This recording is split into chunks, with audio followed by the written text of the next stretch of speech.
perkenalkan, nama saya Milka Tahesi. Saya dari Prodi Bimbingan Konseling. Di sini saya akan melaksanakan tugas dari Bapak Lobi dan Ibu Adi, yaitu tugas mewawancarai. Ya, saat ini saya akan menemui teman saya yang akan saya wawancarai, yaitu Sisilia Ima Febrianti. Dia adalah mahasiswa di Universitas Semarang, salah satu universitas di Semarang, dan dia mengambil jurusan akuntansi.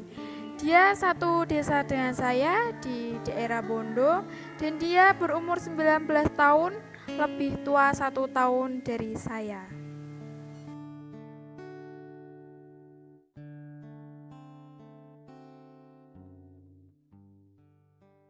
Saya sudah bersama dengan teman saya yang akan saya wawancarai dengan mengambil sebuah topik, yaitu sekolah daring atau sekolah online.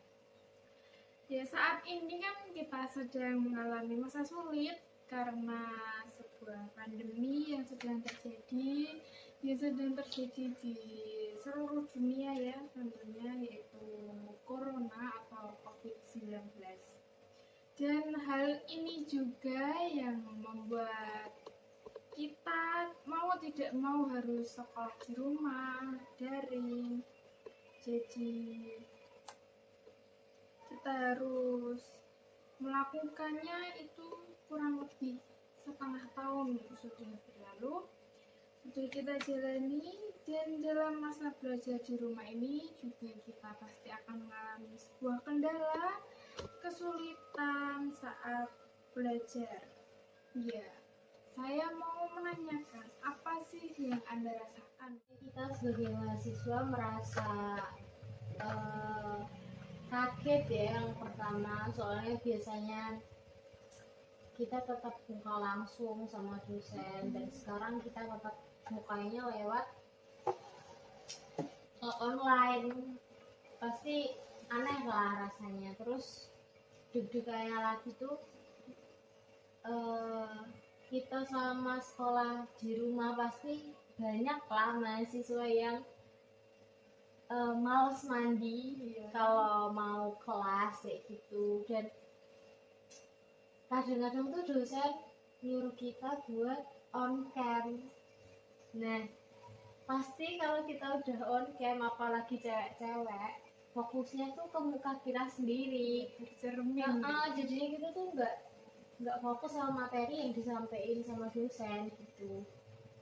Tapi kalau secara materi sebelum mulai sekolah online pasti sudah ada persiapan. Udah ya, soalnya sebelum mulai perkuliahan dosen udah ngasih materi, ngasih PPT buat kita pelajarin dulu.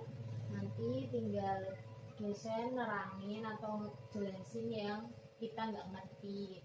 Ada sisi negatif, ada sisi positifnya. Dan apa sih kendala yang Anda alami saat sedang daring, sedang Zoom atau Google Meet gitu? Pastinya sinyal ya, soalnya sinyal tuh berpengaruh banget, soalnya kita online, reconnecting sering banget. Terus kita pasti ketinggalan materi, ketinggalan penjelasan dari dosen kalau pas reconnecting kayak gitu. Belum lagi sinyal yang dari dosennya gitu. Ya, kadang juga yang dari dosen macet atau gimana, ada kendala di PPT, bahkan di aplikasinya. Dan juga kalau dalam pembelajaran pasti ada kesulitan penerimaan pelajaran. Apa sih kira-kira yang menjadi kesulitan Anda saat menerima materi, menerima pelajaran yang diterangkan oleh dosen? Sulitnya itu kalau kita malu buat tanya. Kan kita waktu KRS kita nggak bisa bareng-bareng kan sama teman-teman kita yang biasanya. Jadi kadang kalau kita nggak kebagian kelas, kita harus pindah ke kelas lainnya. Dan kita nggak satu kelas sama teman-teman kita yang biasanya. Terus kalau kita tuh nggak ngerti sama materi yang dikasih, kita mau tanya itu pasti kita tuh malu. Pasti tuh kita mikirnya, aduh nanti kalau aku tanya terus pertanyaanku ini nggak nyambung, pasti aku diketawain sama teman-teman yang lain gitu loh. Karena mungkin nggak satu kelas ya dulu, jadi baru pertama kali kenal, jadi ya malu Itu lah. kan buat tanya. Takut juga nanti salah. Ya mungkin ini juga mungkin ada sisi positifnya.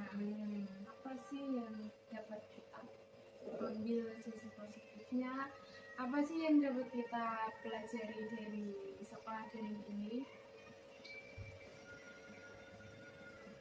Sisi positifnya itu kita jadi lebih sabar sih, sabar nunggu reconnecting.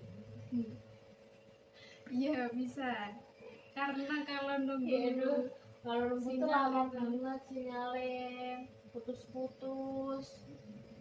Ya emang sabar sih, harus sabar.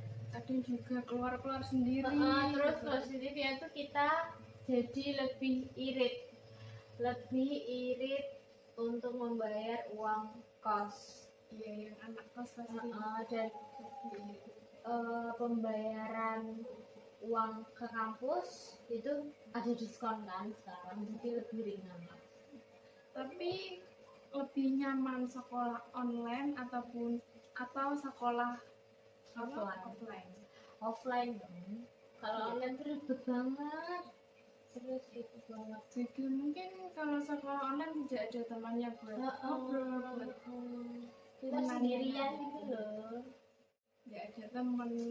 Kalau mungkin pun satu desa sekolah tapi beda jurusan, beda prodi. sekolah. Sisi positif yang kita ambil dari kita yang mungkin kalau di sekolah kurang aktif, mungkin di sini kan kita juga boleh off cam, jadi kita bisa bertanya, biasanya juga bisa room chat ataupun ngomong tapi tidak kelihatan muka juga tidak apa-apa biasanya dengan dosen seperti itu ya. Dan sampai di sini wawancara saya. Terima kasih untuk atensi dan waktunya. Ya, saya cukupkan sekian untuk video wawancara pada hari ini dengan tema sekolah online atau daring yang sudah saya sampaikan dengan teman saya tadi, dan saya sudah mengajukan beberapa pertanyaan tentang kendala dan kesulitan dan yang lainnya. Tentunya kita dapat mengambil sisi positif dan kita juga bisa mempelajari sisi negatifnya, dan semoga bisa menjadi berkat dan pusat informasi buat teman-teman tentang sekolah daring ataupun online ini. Dan mohon maaf jika ada salah kata atau pengucapan yang saya dan teman saya ucapkan secara sengaja ataupun tidak disengaja. Semoga video wawancara pada hari ini bisa menjadi teladan, bisa menjadi contoh buat teman-teman, dan bisa menjadi bahan untuk introspeksi diri, apa sih kurangnya dalam hal mengikuti sekolah online pada masa-masa pandemi ini. Ya, terima kasih dan selamat beraktivitas semuanya. Tuhan Yesus memberkati. Ya, ada sebuah kutipan dari anonim yang mengatakan, jangan pernah berhenti belajar, karena hidup tak pernah berhenti mengajarkan. Dan juga masa depan adalah milik mereka yang menyiapkan hari ini. Dan juga Tuhan berkata dalam Alkitab Amsal 23 ayat 18, karena masa depan sungguh ada dan harapanmu tidak akan hilang. Jadi selama pandemi ini kita tidak boleh putus asa untuk meraih masa depan.